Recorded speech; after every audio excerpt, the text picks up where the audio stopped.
Welcome back to Yu-Gi-Oh! History with Joe Giorlando. In today's video, we are returning to the summer of 2006 for a third time in profiling a version of Chaos that I really think captures the evolution of how deck building shifted during this format.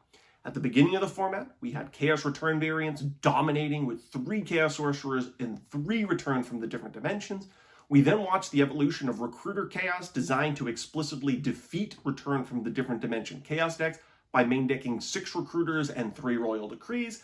But then we saw an evolution after the popularity of Chaos Recruiter began to increase by taking advantage of those Recruiter monsters by main decking stun monsters like Banisher of the Radiance and Kaiku the Ghost Destroyer. Today's version of Chaos is going to be very unique relative to some of the previous versions. A lot of the previous versions had card advantage engines like Decoichi and obviously the recruiters themselves, especially when combined with Creature Swap and Spirit Reaper. But that's not going to be the case today. This version of Chaos is still going to have the Chaos Sorcerer package, right? This format, dubbed Chaos Return, is called that for a reason, and it's because Chaos Sorcerer was the pivotal point that all deck building revolved around. But we saw Return, we saw Decree versions, and now we're going to see a version that utilizes stun monsters like Banisher of the Radiance, which obviously counteracts Recruiter monsters perfectly. So much so that this deck is actually going to run some unique card choices like Rush Recklessly, just to protect monsters like Banisher of the Radiance and Kaiku the Ghost Destroyer. It really is a perfect encapsulation of what I referred to in the previous video of a format that was self-correcting. That when Chaos Return seemed dominant, the player base took Chaos Sorcerer and paired it with something like Recruiters and Decree to counteract that dominant strategy. And then when Recruiters became too popular, now we're going to see other monsters slotted in like Banisher of the Radiance to counteract the Recruiters, and then obviously get a deck that's really kind of interesting in my opinion. A deck that has the elements of Chaos decks, but has stun monsters in a way that you don't typically see at that point in Yu-Gi-Oh's history. Yeah, you see a Kaiku in a lot of old school decks when Chaos Emperor Dragon and Black Luster sold around, but the idea of main decking Banisher of the Radiance is a pretty dramatic deck building decision that I think really encapsulates all of the best points of this format, meaning that when we look at all the Chaos decks from afar, a lot of different strategies. You can do sort of the card advantage return version, you can do the grind them out recruiter version, or you can do the stun version, which to me shows just how powerful Chaos Sorcerer is, because Chaos Sorcerer is dominant in all 3 decks, is featured in all 3 decks, but each deck is incredibly different in terms of game plan and how it plays out. But regardless, today we're going to take a deep dive look into Jake McNeely's second place deck from the Shonen Jump Championship in Texas during the summer of 2006 that is going to main deck Banisher of the Radiance, Kaiku the Ghost Destroyer, and yes, Rush Recklessly. All right, we'll start the profile off with 3 copies of Chaos Sorcerer. It's been a theme throughout the entire format. Chaos Return format is obviously named Chaos Return format because of Chaos Sorcerer. This, like most top decks, elected to run the full 3 copies. We also then have 3 copies of Cyber Dragon. These 6 monsters are borderline staple in versions of Chaos. Cyber Dragon was actually a little bit better by the end of the format too, and I'll talk about why in just a moment.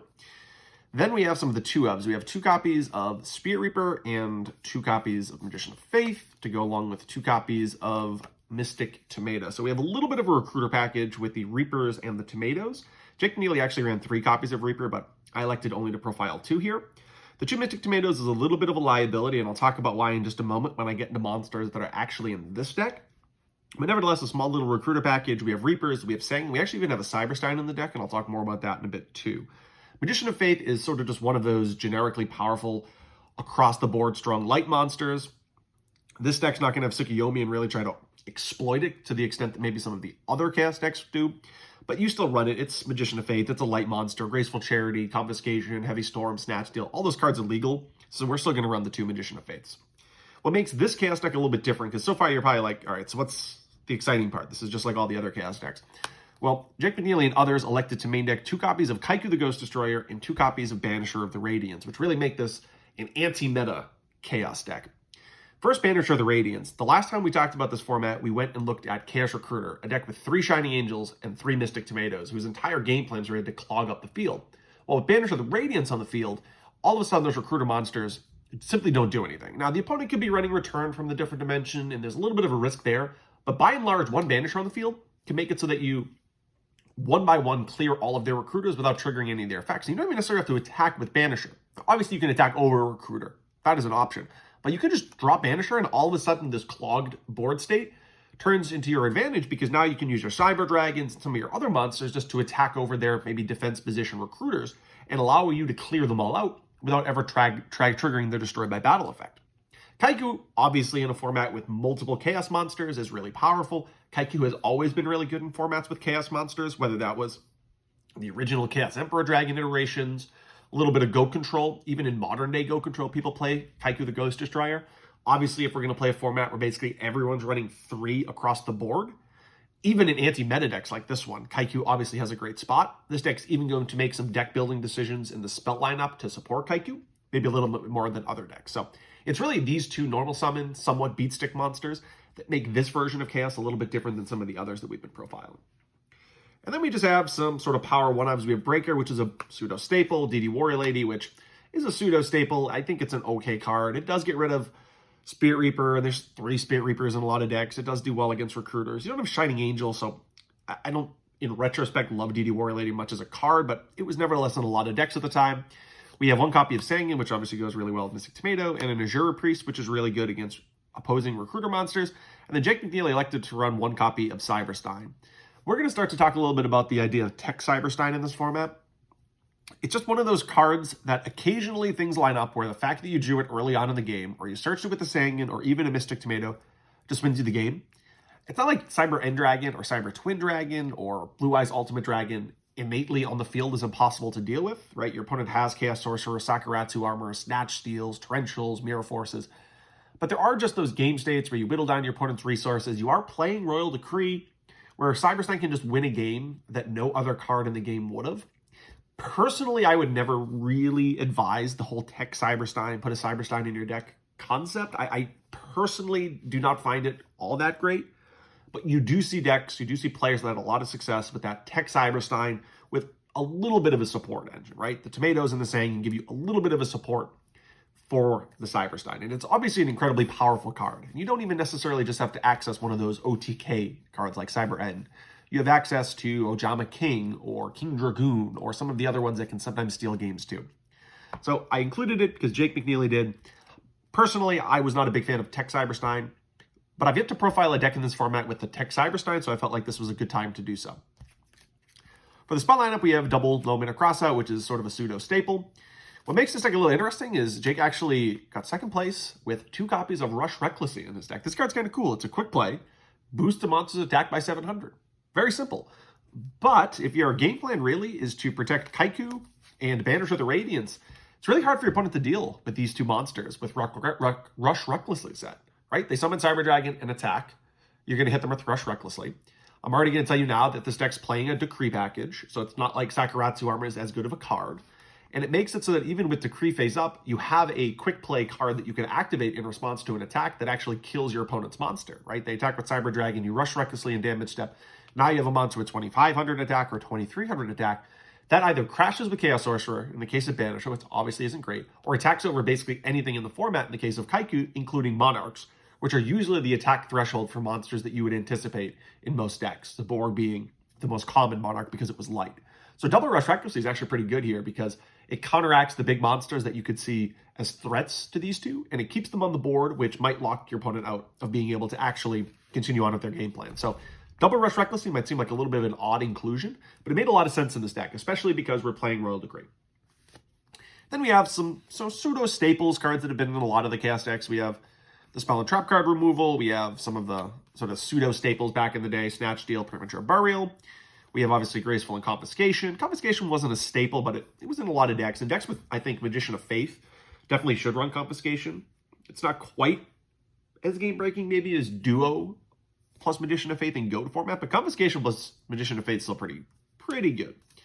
We have an Enemy Controller and a Book of Moon, which make a little bit of sense. Same thing with Scapegoats, right? If you're going to run Decree, it's not a bad idea to have some protection in the form of quick plays, which partially goes along with the Rush Recklessly. And then we have a Creature Swap, which for me is a little bit out of place. When I run Creature Swap, I like to invest more into the Recruiter package or have a little bit more than just a Scapegoat plus 2 Tomatoes. Though you do technically still have Cyberstein. Sometimes you go Cyberstein effect and then Creature Swap it to your opponent. You might be able to attack over the Stein, win the game with whatever you take from your opponent, so there is a little bit of a possibility there. This deck doesn't have the overwhelming amount of synergy, though. It's not like it has Tsukiyomi. It does have a Azure Priest, So we're starting to trend towards maybe 3 or 4 synergistic cards, and it can be a really powerful card when you get it to work. So I can understand including Creature Swap. Another reason why I would be reluctant to run it, though, is if so many people are going to be running Recruiter monsters, I don't really want to be playing against an opponent that has that clogged Recruiter field, because then it's not that good. In terms of the trap lineup, I already told you that we have a couple Royal Decrees. This deck, because it's only running 2 Decrees, has room for some other trap cards. We have Torrential and Mirror Force, which are, say, pseudo-staples in most decks. Even decks with Decree typically ran at least one of these, usually Mirror Force, but this deck elected to run both. And this is the first time that I'm going to include a deck that actually has Return plus Decree. A lot of players did this. A lot of players found success where they acknowledged the power of Return, they acknowledged that it can win the game out of nowhere, but they also wanted to counteract players who were heavily invested in the Return engine, especially players that were electing to run 3 copies of Return from the different dimension. So as a result, they ended up including Return in their own deck, but then also having the Royal Decree package. This is often the ratio that you saw a lot of players that chose to do this run, but they had 2 Decrees and Return, making it so that it's not as overwhelmingly likely that you draw Decree plus Return.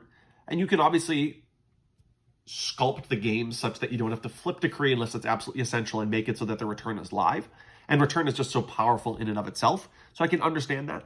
So it might seem a little bit weird, right? We have some actual important trap cards with Decree, but I think it sort of hedges kind of right down the middle. A lot of people are running Return. We need to play Decrees. But then in the same vein, a lot of people are hedging themselves and playing decks with less traps because of the popularity of Decree. Maybe we can run a couple traps ourselves and kind of find the middle point between overwhelmingly in favor of Decree or having some type of traps yourself. So a little bit of a debate there, a little bit interesting. I've never shown a deck with this type of trap lineup. It's sort of the blend of Chaos Return and Recruiter, which I think is pretty cool. But this 5-card trap lineup is actually pretty common. Next, we'll go into the extra deck real quick. So this deck does technically run Cyberstein, so you do need the biggest ones, right? You need Blue Eyes Ultimate Dragon. Master of Oz isn't as necessary. It's not in either capacity, attack or defense, bigger than Blue Eyes Ultimate Dragon, but I do have it here. You definitely need both of the Cyber monsters, both Cyber End Dragon and Cyber Twin Dragon. Honestly, you should probably have multiples of all of these. I typically, for this format, just show one-ofs for each of the extra deck cards, but you really should have multiples of these, especially with some of the choices that I made in the side deck. I'll talk about that in a little bit, but you really should have multiples of all of these. Gatlin Dragon, kind of a unique effect that none of the others have. King Dragoon, Last Warrior can sometimes steal a game. Obviously, you want Senshi, Ojama King. Darkblade sometimes comes up. Reaper might sometimes come up. Fiend Skull, Dark Bolter. Honestly, you should have all of the extra deck cards. This is just the most common ones, but you should really have all of them. There's no reason not to. And with Cyberstein, you want that flexibility. Moving on, let's talk a little bit about the top decks at the time. Obviously, you have this, anti-meta Chaos decks. We all represent that with a Banisher. You have good stuff decks, which still exist. We have Dark World decks, which we'll eventually talk about. We have decks that have the Monarch package. We have FTK decks. There are a few different FTK decks. I'm always just representing that with Royal Magical Library. We have more traditional Chaos decks. We have Stein OTKs, which we are eventually going to talk about. And then, of course, we have Recruiter decks. Those are, to me, some of the top decks at the time. All right, so to me, side decks during this time period have always been a little bit all over the place. So I've tried to be somewhat authentic to that feature, but also have some degree of logic, I feel, with some of the choices. I also don't want to just always show you the exact same collection of cards, so there'll be a little bit of an overlap between this Chaos deck and other ones, but a few different choices as well. We'll start with Double Mobius, which I've already talked about before, is great against Decree and Return. Forcing out Return on your opponent's turn, or rather on your turn, so they cannot flip it on their turn, is obviously a really good way of making it so that you don't lose to the card. A little bit different from before, I've included 2 copies of Gold, Lord of the Dark World. This card, as the format progressed, got a little bit more popular, both in the main deck, but obviously here on the side deck. One of the main reasons that this card became more popular was that Spirit Reaper was really powerful in the middle to the later stages of the format with Return, Recruiter, and then even this deck running 2 or even 3 copies. I haven't profiled a 3 Spirit Reaper deck yet, but some decks included full 3 copies. So having Gold in the side deck made it so that obviously if your opponent hit you with Reaper, you special summon Gold, pop their Reaper, pop something else, you take good control of the game. You also technically have Graceful Charity in your deck, which has always been one of the best cards in Dark World decks. Plus, you theoretically could have played against an actual Dark World deck who may have been running Card Destruction and Morphing Jar. So having some Dark Worlds of your own in the side deck made it so that you could bring those in. You can rely on your own Graceful Charity, which is a little bit unlikely to happen all the time. But if your opponent has their own 2 cards that will discard these, Well, now all of a sudden you have the ability to take advantage of their engine. So double gold. I talked a little bit about this before, but if you're going to play recruiters, I think you should have the apprentice engine in the side deck because this card is unaffected by Banisher the Radiance. These will still trigger, so you have the old Vindictive Magician that can pinpoint whether it's Banisher or Kaiku that you're having a difficult time with. It also can search, obviously, Magician of Faith, so there's some utility there. I have a single copy of Kuribo. You can bring it in when you're playing against the Cyberstein decks. You also can search it off of Sangan, and you have Mystic Tomato to get Sangan more commonly, so I like having at least one Kuribo with some quantity of things like Wabaku. Having something against the Cyberstein deck is obviously really good. I also have a couple burn cards.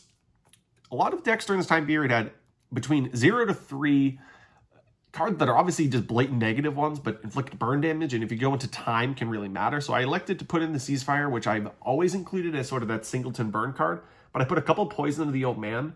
One, because yes, it deals burn damage, but two, with Cyberstein in your deck, you can actually get one of two things. You can either get back above 5,000 life points to use Cyberstein, or you can actually use both of them to gain 2,400 life total and go above 10,000, which actually allows you to double Cyberstein someone, allow you to go into something like double Cyber Twin Dragon, or a Blue Eyes Ultimate plus a Cyber Twin, or a Cyber End plus a Cyber Twin. Obviously, there's a variety of different things you could do there, but having 2 copies makes it so that you're more likely to win if you actually activate double Stein. It's hard to lose with 2 Cyberstein activations. Then I have the third Decree, which you can bring in against the decks that are utilizing triple return, or decks that are sort of pseudo-burn decks. And I also put a return in the extra deck, or rather in the side deck, because if you're playing against an opponent who's in tune with the format, who's main decking Decree, they, as you should also, side deck out Decree, right? Your opponent, if they're playing Decree, are going to run triple Decree and then maybe a couple traps, or double Decree and a couple traps regardless. Their Decrees aren't very good against you. They should side them out. And if they're hedging and siding out their Decrees, you should be putting in good trap cards. You already have Mirror Force and you already have Torrential, so putting in more returns is actually a pretty good thing, where heading into game 2 or 3 against a deck that played all of the Decrees, your trap lineup could actually look something like this with these 4 cards instead, right? You side out your Decrees, and now you have 4 real traps, 2 of which are return, which is arguably the best trap in the entire format. And now all of a sudden your opponent's put in that weird spot where, do they keep Decreeing for 4 traps? Do they side them out? What are they going to do? It's an awkward position to be put in when your trap lineup is so small, it's hard to justify Decree. Like, seriously, am I going to keep in 3 Decrees to counteract 4 trap cards? Maybe. There's a little bit of a tension there. So I like having another return in the side deck, because if you realize your opponent took out the Decrees, you side deck in the second return, and now you have a small but really powerful trap lineup that makes it really awkward on your opponent. So, nevertheless, this is a look at very close to Jake McNeely's anti-meta Chaos deck from the Shonen Jump Championship in Arlington, Texas during the summer of 2006. Thank you for watching. It's Giorlando for Yu-Gi-Oh! History. Check back soon for plenty more Yu-Gi-Oh! content.